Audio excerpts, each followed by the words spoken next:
Hello students, good morning. Ravi Sharma. Welcome back to my channel. B.Ed second year EPC 4 Understanding the Self अर्थात स्वयं की समझ के अंतर्गत आज हम देखेंगे अध्यापक के व्यक्तिगत गुण।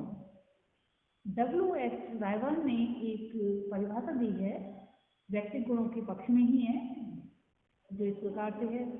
शिक्षण प्रक्रिया की सफलता, अध्यापक उसके ज्ञान, उसकी कुशलता और विशेषकर उसकी व्यक्तित्व एवं उसके चारित्रिक गुणों पर आधारित है। The success of teaching process will depend on the teacher, on his knowledge and skill, but specially on his general personality and qualities of life and character. और ये वास्तविकता भी है। इसका जो भाव रूप में हम कहना चाहेंगे कि शिक्षण प्रक्रिया की सफलता तभी होती है जब अध्यापक के अंदर विशेष ज्ञान हो, क्योंकि जब अध्यापक के अंदर ज्ञान होगा तभी वह बालकों को दे पाएगा। उसके अंदर कुशलता होनी चाहिए, क्योंकि बहुत सारी समस्याएं ऐसी आ जाती हैं जो कि कुशलता के साथ साथ उनका समाधान करना होता है, और वह टीचर उन समस्याओं का समाधान करता है।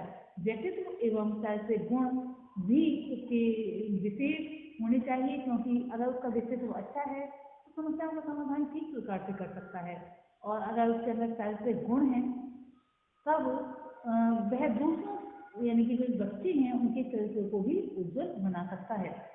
अब हम देखेंगे कि एक अध्यापक में कौन कौन से व्यक्तिगत गुण होने चाहिए,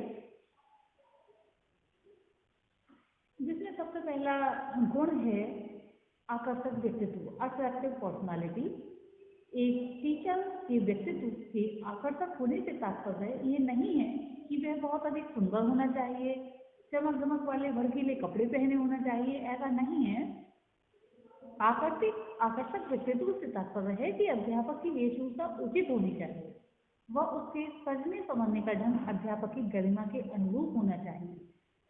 क्योंकि अगर एक अध्यापक बच्चों को पढ़ाने के लिए जा रहा है और चमक दमक के वस्त्र पहन लेगा, एक उसका मेकअप जो होगा एक ऐसा होगा जो कि बालक उसको ही देखते रहें, तो जो अध्यापक पढ़ाएगा वो व्यर्थ चला जाएगा और बालक उस टीचर को ही देखते रहेंगे।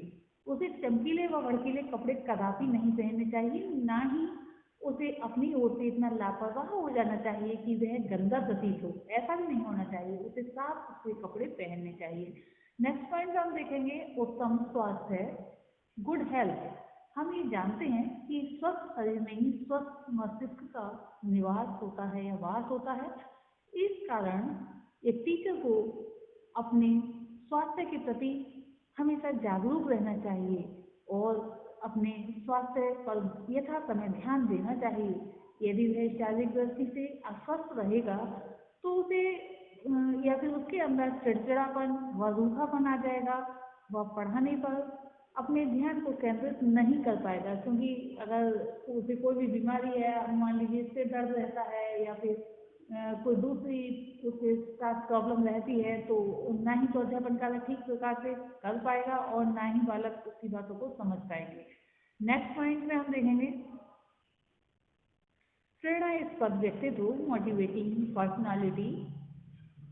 जहाँ पर अध्यापक के आकर्षक व्यक्तित्व व स्वस्थ शरीर उसके लिए आवश्यक गुण हैं, वहीं स्टूडेंट्स की दृष्टि से ये भी आवश्यक हो जाता है कि अध्यापक एक चैतन्य प्राणी के रूप में बच्चों के समक्ष उपस्थित हो। वह यदि निर्जीव या फिर बुझा हुआ रहेगा तो बालकों को प्रेरित कर सकने में असमर्थ रहेगा, यानी कि बच्चों को प्रेरित नहीं कर सकता। उसे बालकों के समक्ष क्रियाशील इस कारण भी रहना चाहिए जिससे बच्चों पर उसका प्रभाव सकारात्मक पड़े। इस संबंध में ऑथर ने ठीक ही लिखा है कि सफल शिक्षण के लिए अध्यापक में जीवन शक्ति का होना आवश्यक है। वह केवल इसलिए ही आवश्यक नहीं है कि उसका प्रभाव बालकों पर प्रतिबिंबात्मक रूप में पड़ेगा, परंतु थकान से उत्पन्न हुई बाधाओं को कम करने के लिए भी ये आवश्यक है। क्योंकि होता क्या है, जब बालक थके हुए होते हैं तब पढ़ने में रुचि नहीं लेते हैं, किंतु जब किसी भी अध्यापक का प्रेरणास्पद व्यक्तित्व होता है तो उनकी थकान स्वतः ही दूर हो जाती है। तथा जब बालक किसी भी असमंजस की स्थिति में होते हैं तब प्रेरणा का स्रोत तो अध्यापक होता है और उससे हमेशा प्रेरणा लेते रहते हैं। नेक्स्ट पॉइंट है अध्यापक का चरित्रवान होना। नेक्स्ट पॉइंट में हम देख रहे हैं अध्यापक का चरित्रवान होना, good character of the teacher. अध्यापक का चरित्र ऐसा होना चाहिए जिसका प्रभाव छात्रों पर पड़े। प्राय बच्चों के लिए उनका अध्यापक उनका आदर्श होता है और ये आदर्श व्यक्तित्व ऐसा होना चाहिए जिसका अनुपालन करके छात्र सही दिशा की ओर उन्मुख हो सके। क्योंकि हमें ये बात सदैव ही ध्यान रखनी चाहिए कि यदि धन खो जाता है तो कुछ भी नहीं खोता है, यदि स्वास्थ्य खो जाता है तो कुछ खो जाता है और यदि चरित्र खो जाता है तो सब कुछ खो जाता है। If wealth is lost, nothing is lost. If health is lost, something is lost.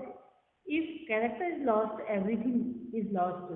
वास्तव में एक अच्छे अध्यापक के लिए चरित्रवान, धैर्यवान, दृढ़ संकल्पी, साहसी, उदार, ईमानदार, निष्पक्ष, सत्यवादी, आशावादी, न्यायप्रिय, सहयोगी, सहानुभूतिपूर्ण व आत्मविश्वासी होना आवश्यक है।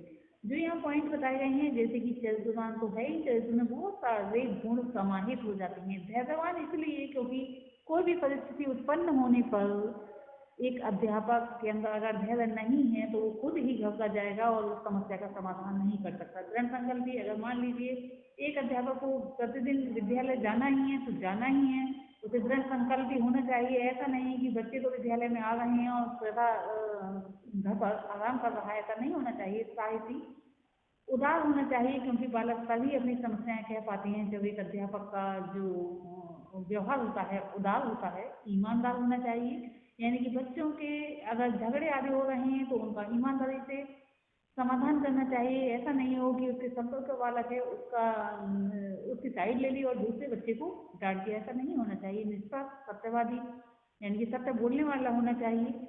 आशावादी होना चाहिए क्योंकि अगर जिसके अंदर आशा नहीं है, निराशा का भाव है तो वह आगे नहीं बढ़ पाएगा। इस प्रकार से ये गुण जो है अध्यापक के अंदर होने बहुत ज़्यादा आवश्यक है। अध्यापक को अपनी कथनी व करने के बीच में सामंजस्य स्थापित करना चाहिए। जैसा कहा है वैसा कार्य रूप में परिणित करना चाहिए। ऐसा नहीं कि बहुत लंबी लंबी बातें तो कह दी लेकिन करने के नाम पर बस कुछ भी नहीं है।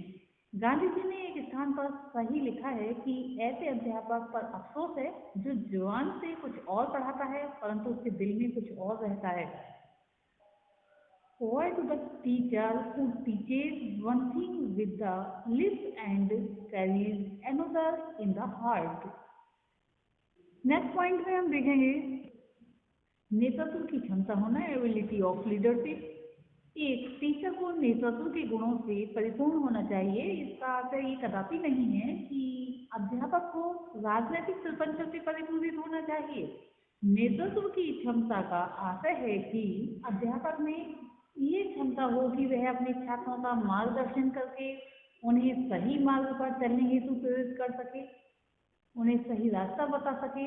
अध्यापक कक्षा में सर्वोपरि स्थान रखता है, उसका व्यवहार इतना प्रेरणास्पद होना चाहिए कि बच्चे उसका अनुकरण कर सकें। कक्षा की पाठ्यक्रम संबंधी क्रियाओं व विद्यालय की पाठ्यक्रम क्रियाओं के संचालन में उसे सबसे प्रथम स्थान पर भूमिका अदा करनी चाहिए। इस संबंध में डॉक्टर वेलार्ड ने लिखा है कि भावी अध्यापक अपने व्यक्तित्व से विद्यार्थियों को इतना प्रभावित नहीं करेगा जितना वह प्रत्येक विद्यार्थी के व्यक्तित्व में प्रवेश करके उसमें प्रकाशमान दीपक तथा प्रेरणा स्रोत को यानी कि ढूंढ निकालेगा। The teacher of the future will be less concerned with impressing his personality on his pupil than with going as much as he can into that personality of his pupils and to find in each of them the lamp that illuminates, the spring that motivates. Next point पे हम देखेंगे उचित स्वर व उच्चारण का होना, good voice and pronunciation. किसी भी व्यक्ति से जब हम बात करते हैं तो उसकी वाणी व उच्चारण का हमारे ऊपर प्रभाव पड़ता है। प्रभावशाली व्यक्तित्व हेतु अध्यापक का स्वर संयमित होना चाहिए। जिससे आत्मविश्वास की झलक मिले और उसका उच्चारण शुद्ध होना चाहिए। यदि अध्यापक के स्वर में आत्मविश्वास और प्रभुता नहीं है तो बच्चों पर उसका कोई प्रभाव नहीं पड़ेगा। साथ ही यदि वह उच्चारण संबंधित त्रुटियां करेगा तो बच्चे उसकी मजाक बनाएंगे। स्वर को प्रभावशाली बनाने हेतु ये भी आवश्यक है कि स्वर में प्रवाह हो और उसकी गति ही नियंत्रित हो। ये नहीं कि एक शब्द सुबह बोल दिया और एक दोपहर में और एक शाम को, तो इसकी आकांक्षा और सन्निधि ही समाप्त हो जाती है। एक एग्जाम्पल मैं बताती हूँ, जैसे कि मान लीजिए कोई व्यक्ति गाय को मंगाने के लिए कहता है और एक बार उसने कहा गाय और 1 घंटे बाद बोला कि लाओ, तो उसमें बीच में जो वार्तालाप हुआ उसमें ये बात एक तरह से समाप्त प्राय हो जाती है और उस वाक्य में आकांक्षा, सन्निधि और योग्यता सब समाप्त हो जाती है। तो यहाँ पर तात्पर्य यहाँ पर इसका ये है कि उचित स्वर व उच्चारण भी होना चाहिए। नेक्स्ट पॉइंट है संवेगात्मक स्थिरता, इमोशनल स्टेबिलिटी। अध्यापक को ना तो संवेगों का प्रदर्शन बहुत उद्वेलित होकर करना चाहिए और ना ही उसके प्रदर्शन के प्रति निष्क्रिय होना चाहिए। उसमें संवेगात्मक स्थिरता हो, इसका अर्थ ये है कि वह आवश्यकता अनुसार संवेगों का प्रदर्शन करे। उसे पल में गुस्सा और पल में हंसी के सिद्धांत का अनुगमन कदापि नहीं करना चाहिए, क्योंकि बालकों के समक्ष यदि वह ऐसा करेगा तो बच्चे उसे समझ ही नहीं पाएंगे और शिक्षक के अहिष्ट व्यवहार से बच्चों के समक्ष अनेकों समस्याएं उत्पन्न हो जाएंगी, जिनका कुप्रभाव विद्यालय के संपूर्ण वातावरण पर पड़ेगा। क्योंकि कभी कभी ऐसा होता है, व्यक्ति के संवेग इतने अस्थिर होते हैं कि जरा सी बात में दुखी हो जाता है और अपने आंसू भी बहाने लगता है। अगर बच्चों के सामने ऐसा किया जाएगा तो बच्चे एक अलग तरीके से व्यवहार करने लगेंगे। नेक्स्ट पॉइंट में हम देख रहे हैं संतुलित व्यक्तित्व। अंत में जो व्यक्तिगत गुण बताए गए हैं कि श्रेणी में अध्यापक का व्यक्तित्व संतुलित होना चाहिए, अर्थात अध्यापक की आकृति, वेशभूषा, चाल ढाल, बातचीत करने का तरीका, उसका ज्ञान, स्वर आदि इस स्तर की होने चाहिए जो उसे अच्छे अध्यापक की दिशा में उन्मुख करे। तो आज के जो व्यक्तिगत गुण थे एक अध्यापक में, वे थे आकर्षक व्यक्तित्व, उत्तम स्वास्थ्य, प्रेरणास्पद व्यक्तित्व, अध्यापक का चरित्रवान होना, नेतृत्व की क्षमता होना, उचित स्वर व उच्चारण होना, संवेगात्मक स्थिरता तथा संतुलित व्यक्तित्व। आज के लिए इतना ही, धन्यवाद।